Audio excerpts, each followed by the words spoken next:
Əziz Bakılıları və şəhərimizin qonaqları, haqqında danışacağımız stansiya əvvəllər qara şəhəri olaraq tanıdığımız və neft emal müəssisələrinin ən çox yerləşdiyi rayonda yerləşir.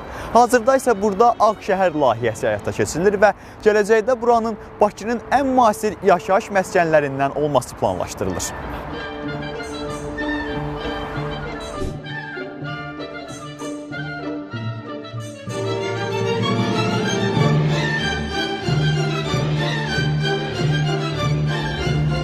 Stansiya Bakı metropoliteninin ən dərin stansiyasıdır. Adını isə Səfəvi dövlətinin qurucusu Şah İsmayıl Xətaidən alır.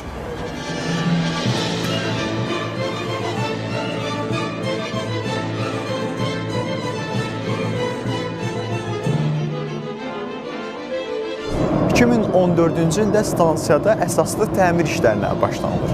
Təmir işlərinin ilk mərhələsi stansiyanın tunellərində olduğu üçün stansiya sərnişinlərin üzünə bağlı qalmır. Amma 2018-ci ildə eskalatorlarda aparılan dəyişikliklər zamanı stansiya bir il bağlı qalır.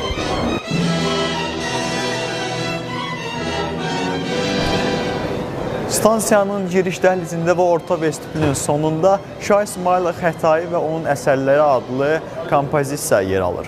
Bu kompozisiya stansiya yenidən qurulan zaman tarixi görkəminə heç bir zədə vurulmadan təmir edilir.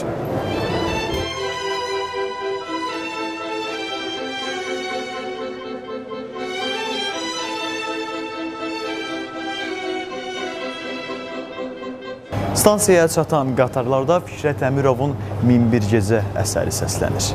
Stansiyadansa yalnız bir istiqamətə getmək mümkündür. Cəfər Cabbarlıya.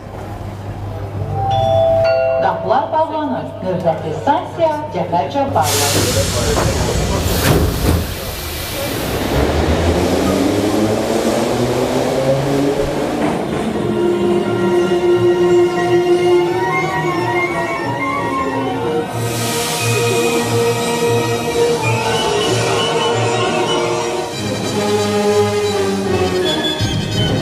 Qatar stansiyaya çatan zaman səslənən mahnı Fikrət Əmirovun Azərbaycan Kaprisosudur. Azərbaycan Kaprisosu Şərq barok üslubunun ən gözəl nümunələrindən sayılır. Eyni zamanda bu mahnı bəstəkarın da ən çox sevilən bəstələrindən biridir.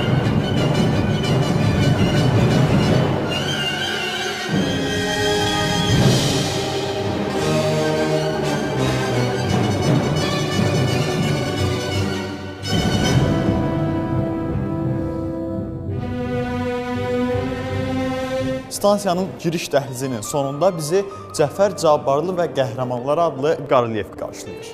Bu əsərin müəllifi Xanlar Əhmədovdur. Qaryelyefdə Cəfər Cabbarlının əsərləri öz əksini tapır.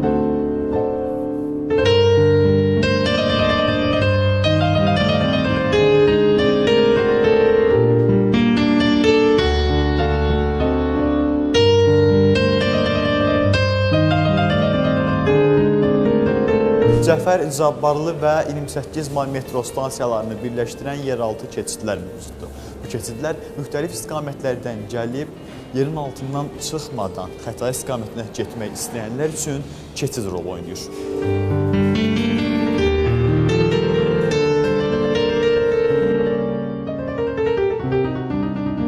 Cəfər Cabbarlı stansiyasından hazırda yalnız Xətai istiqamətinə getmək mümkündür. Ancaq metronun inkişaf planına uyğun olaraq gələcəkdə Xətaidən gələn qatarlar birbaşa Nizamiyə gedə biləcək.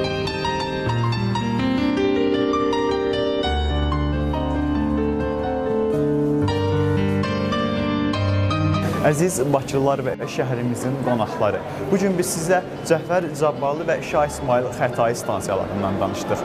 Növbəti həftədə növbəti stansiyada görüşənədək. Hələlik.